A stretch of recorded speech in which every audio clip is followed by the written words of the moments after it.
Dzina la Tate ndi la Mwana ndi la Mzimu Woyera. Amen. Ndikulandireni abale ndi alongo pano pa Tiyankhuleni Ambuye. Lero ndi Lolemba pa 26 Juni chaka cha 2023. Ndi Lolemba la Mulungu wa 12 Pachaka. Ndipo tsiku la lero tikuyamba buku la Genesis. Buku limeneli tiyenda nalo ndithu mwina milungu iwiri kapena itatu, chifukwa tidzalimaliza loweruka pa 15 July. Ndekuti tili ndithu ndi 3 weeks yosinkhasinkha za buku limeneli m'mawa oyamba. Tikuyenera tikhale tcheru chifukwa muli maphunzitso ambiri okhudza moyo wathu. Mawu athu oyamba akuchokera m'buku la Genesis mutu wa 12 ndi 1 kulekeza 9. Amene akutiwerengera mawu oyamba ndi a Stephen Banda kuchokera ku Mbusa Wabwino Parish, Nsanje, mu Diocese ya Chikwawa. Ndipo salimo yathu tsiku la lero ndi salimo namba 33. Ngodala anthu omwe chauta awasankha kuti akhale akeake. Inu ife ine ndife amene chauta adatisankha, tiyeni nafenso tizionetsa kuti ndife anthu a busa lake. Mawu athu amuthenga wabwino ndi monga adalembera Mateyu oyera mutu wa 7 ndi 1 kulekeza 5. Amene akutiwerengera mthenga wabwino komanso kutigawira mawu ndi Reverend Father Francis Damaseke kuchokera ku Episcopal Conference of Malawi, ECM. Tiyeni abale ndi alongo tisinkhesinkhe limodzi. Tiva mawu oyamba. Mawu a buku la Genesis. Genesis mutu 12 ndi 1 mpaka 9. Tsiku lina chauta adauza Abrahamu kuti, choka ku dziko kwako kuno, usiye abale ako ndi banja la abambo ako, ndipo upite ku dziko limene ndili ndikusonyeze. Ndidzakusandutsa kholo la mtundu waukulu, ndipo ndidzakudalitsa ndi kukusandutsa otchuka, kotero kuti udzakhala ngati dalitso kwa anthu ena.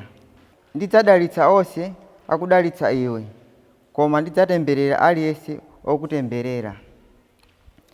Mitundu yonse ya pa dziko lapansi idzapeza madalitso kudzera mwa iwe. Abrahamu anali wa zaka 75 pamene ankachoka ku Harani monga chauta adamulamulira. Ndipo Loti adapita naye limodzi. Abrahamu adatenga mkazi wake Sarai, Loti mwana wang'ono wake, pamodzi ndi chuma chake chonse. Ndipo antchito amene adali nawo ku Harani adayamba ulendo onka ku Kanaani. Atafika ku Kanaani, Abrahamuyo adayendera dziko lonse mpaka adakafika ku Sekemu, ku mtengo wa mthundu wa kumule. Pa nthawi imeneyo nkuti Akanaani akadali m'dzikomo. Chauta adaonekera Abrahamu namuwuza kuti, dziko limeneli ndidzapatsa zidzukulu zako. Choncho pamalo amenewo Abrahamu adamanga guwa kumangira chauta amene adamuonekera. Pambuyo pake adasendera ku mapiri akumvuma kwa Beteli, ndipo adamanga hema lake pakati pa Beteli chakumzambwe ndi ku Ai chakumvuma. Kumenekonso adamanganso guwa, ndipo adatama dzina la chauta mopemba.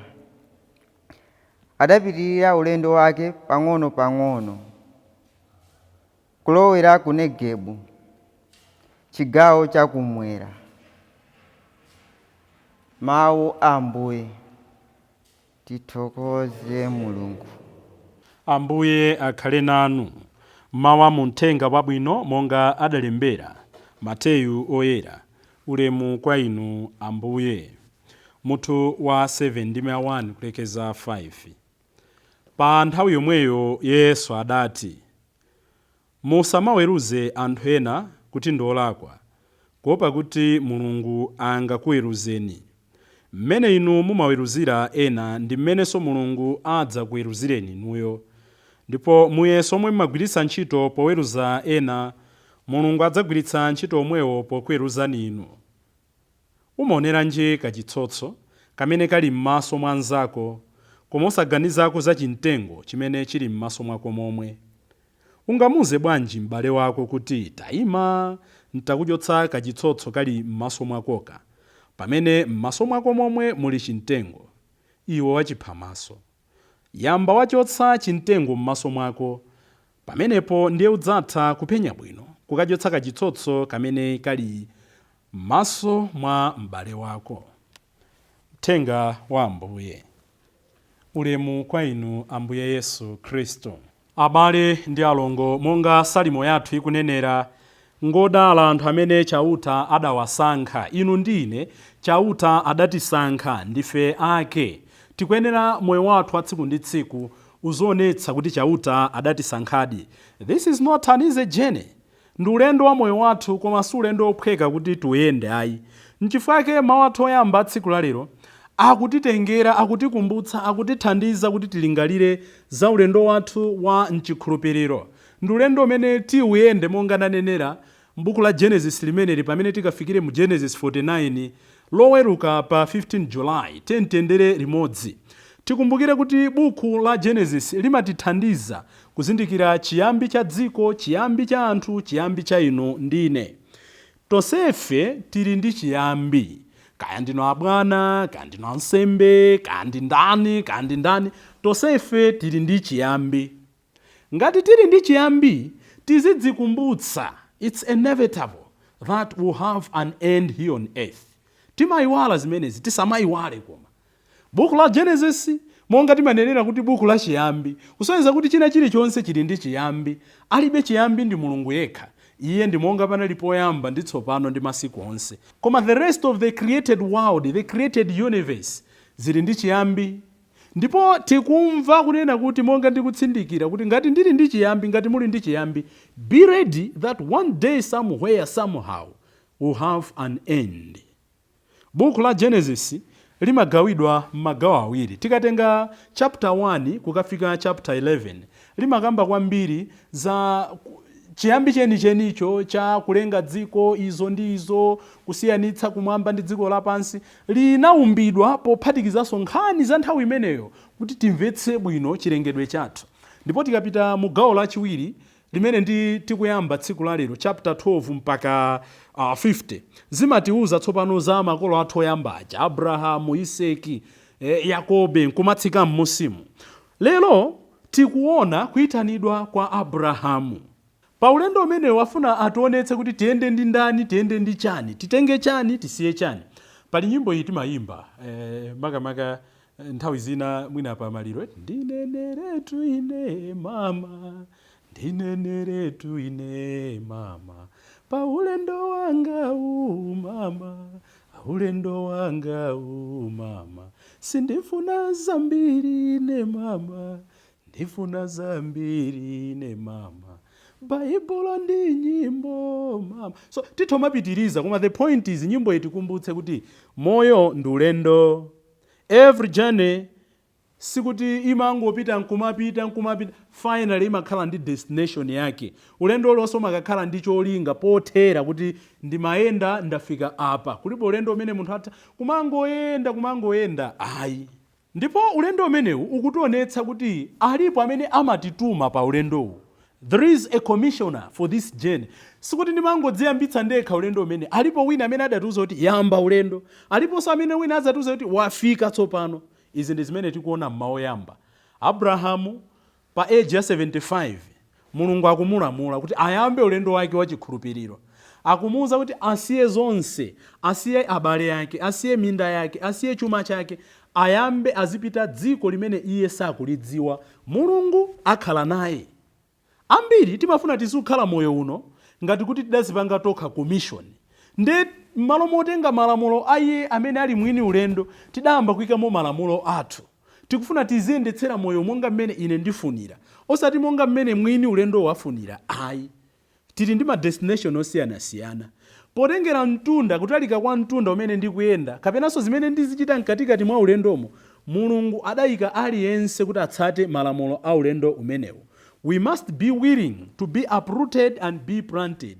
Abrahamu akuvomera, pamene patikuti Abrahamu akuvomera kuchotsedwa dziko la makolo ake, kusiya zonse ndi kuyamba ulendo umenewu. Chimodzimodzi, chikhulupiriro chilichonse chimakhala ndi kuyitana. Mulungu tonsefe adatiyitana, tikuyenera timvere.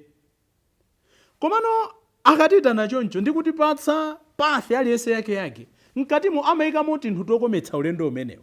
Nde ena amatipatsamo ntchito, ena amatipatsamo utumiki, ena amatipatsamo maudindo osiyanasiyana. Monga Abrahamu uja, chimene anachita cha nzeru nkunena kuti ndamva Atate ndichita monga mwafunira. Monga anachitira amayi Mariya aja, anavomera. Abrahamu sikuti anali ndi choice ota ine umonena kuti ndipite kumeneko, muganiza kuti ine ndikakatani kumene uje sindipita. Ayi, anangovomera.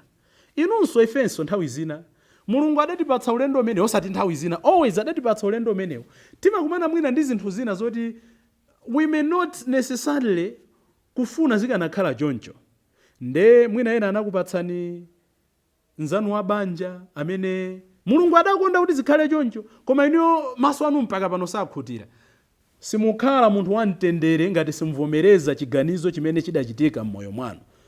Chimodzimodzi ka akazi amuna anu, chika ana kwa makolo anu, kandife a Khristu kuti ya pali chino kudabwera wansembe wakuti fesetu, ngati sitivomereza chiganizo imene chija, sitikhalanso moyo wa chikhulupiriro. Chifukwa Abrahamu akutionetsa kuti moyo wa chikhulupiriro ndi moyo omvera. Titha kupatsidwa adindo, titha kupatsidwa zinthu zina zoti sitikutitsidwa nazo ndi maganizo awo munthu, koma tikuyenera kuti ndi chikhulupiriro tikhale anthu omvera. Acceptance and obedience in divine will determine the kind of life we have. Kuti ndikamvomera ndi chikhulupiriro komanso mogonjera chauta, ziulula moyo umene ndikhale. Anthu amene amakhala ndi moyo wokondwa ndi anthu amene adavomereza kufuna kwa Mulungu m'moyo mwawo. Chinthu china chimene chikundichititsa chidwi, tikumva kuti Mulungu pamene akumulozera dziko limeneli, akumuza ndidzakupatsa dziko kuti likhale lako ndi ana ako ndi zidzukulu zako. Ife amene ndadindo timvetsetse pamenepa.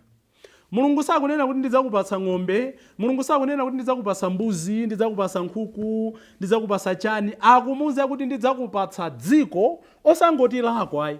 Ndidzakupatsa dziko likhala lako ndi ana ako, osayimira pomwepo ndi zidzukulu zako zomwe. The first blessing God imene amapereka kwa anthu ake ndi mphatso ya malo. Malo osangoti awo, malo awo ndi ana awo ndi zidzukulu zawo. Ndimafuna kuti abale okondeka tisinkhesinkhe mofatsa ndi modekha. Chifukwa ena ndi adindo mboma, adindo mu mpingo, adindo kamidzi mmene timakhalamu. Tikusamala bwanji nkhani ya malo? Ena tikugulitsa malo kukomedwa ndi ndalama lero, ndikupangitsa mtundu wathu onse, ana athu obwera, zidzukulu zathu zobwera mmodzimo kuti zidzapange safa because we are not caring for the land. Malo Abrahamu sakumpatsa kuti ndi ake, koma ndi ake ndi ana ake ndi zidzukulu zake. Malo afumu amene muli nawo si anu, ndi malo a ana anu ndi zidzukulu zawo ndi zidzukulu zawo. Malo amene boma lili nawo si lawo, ndi malo a Amalawi, ndi malo a Amalawi amene alipo, Amalawi amene ali kubwera. Government take tough policies against land protection. Mafumu samalani malo.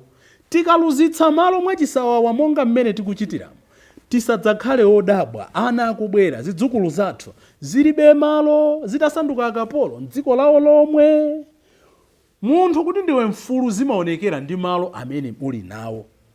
Are our policies favoring and protecting Malawians? Mafumu mmudzimo mukuteteza malo kuti zidzukulu ndi zidzukulu zikubwera zidzakhale pabwino. Abrahamu choyambirira kumpatsa malo. Ife amene ndadindo mu mpingo, mamishonari athu abwera, kama oyambirira kutsegula maparish athu anatsegula malo osiyanasiyana. Maparish athu akuluakulu bwino, kodi tikusamala malo? Chachiwiri, tikuona kuti pa ulendo umene Abrahamu atanyamuka tsopano Mulungu amuyitana akumpititsa dziko limene akufuna akakhalero. Abrahamu amati akafika pa malo, choyambirira chimene amachita kunali kumanga tent. Tent imaonetsa kuti ali pa pilgrimage. He is a pilgrim. munthu amene wamanga msasa ndi munthu amene ali temporarily staying pamalo pena pake. Chachiwiri, akamanga msasa wake, akamanga tenti yake, samayiwala kumanga malo opempherera, the shrine. Ambiri tona ndi zimene akupanga Abrahamu, kufika pamalo sakuyiwala malo opempherera. This is where we miss it ambiri mwa ife. Tikafika pamalo sitimanga matempire, sitifuna kumpembedza Mulungu. Ka Mulungu atifikitsa pamalo kuchoka pa position A ufika pa position B, timayiwala kumampembedza ndi kumanyadira. Pamene tikulingalira za Abrahamu, tilingalire zinthu zitatu izi. Choyambirira, Mulungu atamuyitana adamvomera. Adamva ndi kuvomera, ndi zinthu ziwiri zosiyana. Adamvetsera ndi kuvomera. Inu ndine akutitana njira zosiyana-siyana. Kodi timamvetsera liwu la chauta? Timalizindikira liwu la chauta? Akutitana kuti tisiye zinthu zambirimbiri. What is it that I'm leaving behind? Abrahamu akukadalitsika kumene akupitako chifukwa kuti anasiya zinthu zimene chauta anamuwuza kuti asiye. Inu ndine zilipo zambiri lero zimene Mulungu atilamula kuti tizisiye if we are to receive our blessings. They may be friends. Itokhala ntchito kumene. Atokhala ndithu anzathu amene anakhala apondapana nempondepo. Ngati Mulungu alamula tizimvera. Chachitatu, tikumuona Abrahamu Mulungu akumudalitsa, akumulamula ali ndi zaka 75. Zaka, nthawi, nyengo ilibe kanthu pamaso pa Mulungu. Ena Mulungu anakudalitsani 20 years, kathokozana Ambuye. Ena Mulungu adzakudalitsani pa 40 years, thank God. Ena Mulungu adzakudalitsani ngati Abrahamu pa 75. Pamaso pa Mulungu kamuli 75, kamuli 100 years, kamuli 12 years, pamaso pa Mulungu ndi chimodzimodzi. Pajatu tikawerenga kalata ya Petro yachiwiri, mutu wa 3 ndi 8, amanena kuti tsiku limodzi pamaso pa Mulungu lili ngati zaka 1000, ndipo zaka 1000 lili ngati tsiku limodzi. Ambuye Yesu lero akunena kuti tiyambe tafufuza mitima yathu. Tisachedwe ndi kuweruza ena, tisachedwe ndi kuyang'ana mavuto ena, tisachedwe ndi kuona kuti awa sakuyankha kuyitana kwa Mulungu, tisachedwe ndi kuyang'ana kuti awa kuseweretsa malo, tisachedwe ndi kuyang'ana kuti awa koma ndiyang'ane kuti ineyo uthenga umene ndamva tsiku la lero ndikuchitapo chani. Chifukwa izi ndi zimene Ambuye Yesu akutiuza mu uthenga wabwino. Ukuoneranji kachitsotso ndiso mwa anzako, ukulephera chimtengo chimene chili m'maso mwako momwe. Chimene akutanthauza Ambuye, chimene akutikodola Ambuye, chimene akutipempha Ambuye tsiku la lero ndichonena kuti tikhale ndi self-examination. An examined life is not worth living. Moyo osasinkha-sinkha, moyo osadzifufuza-fufuza, si moyo oyeneranso kukhala. Ndikuchokera kuti ndili pati, ndikulowera kuti. Tsiku la lero Ambuye atithandize monga Abrahamu kusiya zinthu zina zimene zikupanga block madalitso a Mulungu m'moyo mwathu. Ndikufunireni abale ndi alongo tsiku lopambana. Dzina la Atate ndi la Mwana ndi la Mzimu Woyera. Amen.